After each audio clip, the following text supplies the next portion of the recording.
એ વાત સાચી છે કે ગુજરાતમાં ભૂતકાળમાં બધા મુખ્યમંત્રીઓ ડાંગ જેટલી વખત ગયા હશે એના કરતા વધારે વખત હું ગયો છું. કોઈને પ્રશ્ન પૂછે સ્વાભાવિક છે, જે કામ કરે ને એને સમયનો પ્રશ્ન જ નથી હોતો, જે ન કરે ને એને સમયના પ્રોબ્લેમ હોય છે. તમે જોજો આ દુનિયાનો નિયમ છે. જે નવરો હોય ને એને તમે કહો કે અત્યારે મારે મળવું છે આવું, તો કે ના હમણાં નહીં, હું જરા પછી વાત કરીએ આપણે. નવરો જ હોય સાહેબ. અને જે કામ કરવું હોય કે એમ કરો ને ભાઈ, તમે જો 9 વાગે આવી જાઓ તો 9 ને 9 ની 5 ની વચ્ચે આપણે એડજસ્ટ કરી લઈશું, બેસી લઈશું, તમે આવી જજો ને. ખરેખર જે કામ કરનારો માણસ હોય છે એને સમયની ક્યારેય ખોટ પડતી નથી. ભરપૂર સમય છે આપણી પાસે. આપણને સમયનો ઉપયોગ આવડતો નથી. વિદ્યાર્થી મિત્રોને મારી વિનંતી છે કે જો તમને શક્ય હોય તો બેન્જામિન ફ્રેન્કલિનનું જીવન વાંચજો. એ અમેરિકાના રાષ્ટ્રપતિ હતા. આમ તો જીવન ચરિત્રો વાંચવા જોઈએ, પણ એમના જીવન ચરિત્રના અંદર વિશેષતા છે. એમને પોતાને શું થતું, કામ બહુ કરે પણ લોકો ફરિયાદ કરે કે તમે આ નથી કરતા, તમે મળતા નથી, તમે એટલે પછી એમને થયું કે હાડું આ આટલું બધી મહેનત કરું તો એમ મને તો ફરિયાદો જ આવ્યા કરે છે. એટલે એમણે અભ્યાસ ચાલુ કર્યો પોતાનો અને એક ડાયરી બનાવી અને એમાં એમણે લખ્યું ભાઈ કરવા જેવા કામો કેટલા કર્યા, ન કરવા જેવા કામો કેટલા કર્યા, ન કરું તો ચાલે એવા કામ કેટલા કર્યા, કરીએ તો એ ઠીક ને ના કરીએ તો ઠીક એવા કામ કેટલા કર્યા. અને પછી ટીકમાર્ક કરવા માંડ્યા. સોમવારે જેટલા કામ કર્યા બધું ટીકમાર્ક કરે. અઠવાડિયા પછી એમણે જોયું કે કરવા જેવા કામ ઓછામાં ઓછા કર્યા હતા અને ન કરું તો ચાલે એવા બધા જ કર્યા હતા. કારણ આપણને જ ખબર નથી હોતી કે હું આ ન કરું તો ચાલે ભાઈ પછી કરી જવાય તો ને, પણ આપણે નક્કી નથી કરતા, પ્રાયોરિટી નક્કી નથી કરતા. અને આ જો સહેજ આપણે ટેવ પાડી દઈએ કે કરવા જેવા કામોમાં કોઈ કોમ્પ્રોમાઇઝ નહીં, તો તમે જોજો તમારા બધો સમય ઉપજાઉ થઈ જશે, એમાંથી કંઈ ને કંઈ આઉટપુટ મળ્યા કરશે. બીજું, કેટલાક લોકો એમ કહે છે ખૂબ કામ કર્યું એટલે થાક લાગ્યો. આ ખોટી વાત છે. ખૂબ કામ કરો એટલે થાક જ ના લાગે. ખૂબ કામ કરો એટલે સંતોષ થાય.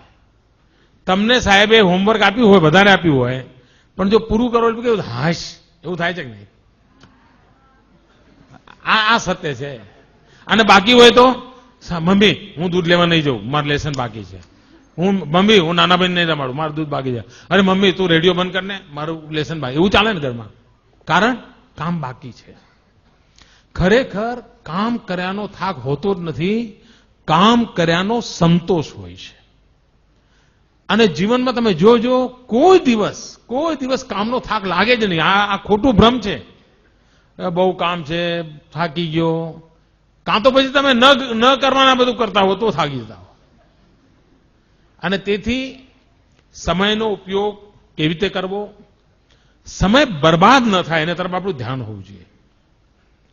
મને યાદ છે એકવાર હું કેકા શાસ્ત્રીજી, તમે નામ સાંભળ્યું હશે, બહુ જ મોટા આ રાજ્યના ખૂબ મોટા વિદ્વાન, એમની સાથે એકવાર હું પ્રવાસમાં ગયેલો અને લગભગ 10 દિવસનો મારો પ્રવાસ હતો. અને મને એમ કે આ વડીલની સેવા કરવાનો મને અવસર મળ્યો છે, એમની સેવા કરું. એ વખતે એમની ઉંમર લગભગ 85-90 ની આસપાસ તો હશે. એ ગુજરી ગયા હતા, એમની ઉંમર 102 વર્ષ હતી અને આપણે એમની શતાબ્દી ઉજવી હતી. એમણે 250 કરતા વધારે ગ્રંથો લખેલા હતા. તો મેં એમને 10 દિવસ બરાબર ઓબ્ઝર્વ કર્યા. તમને આશ્ચર્ય થશે, એમણે શબ્દકોશ લખ્યો છે, ગુજરાતી શબ્દકોશ.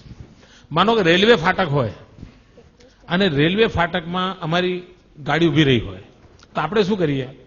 ઉભા રહીને નીચે લટાર મારીએ, યા ત્યાં સિંગ ચણાની લારી હોય તો ત્યાં જઈએ, ક્યાંક ટમેટા મળતા હોય તો એ જઈએ, એવું બધું કરીએ ને.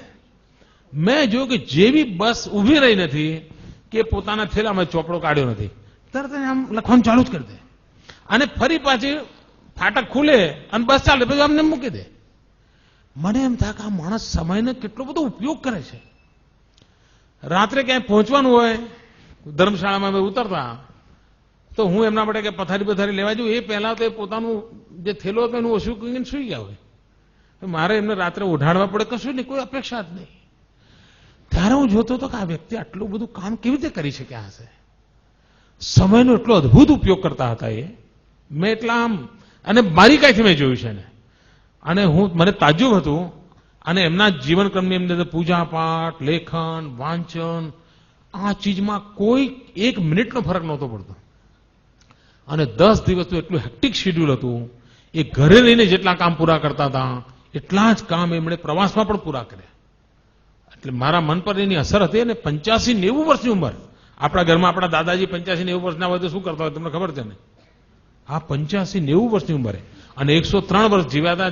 જીવનને કેટલું પરફેક્ટ એમણે રાખ્યું હશે એનો તમે અંદાજ કરી શકો છો.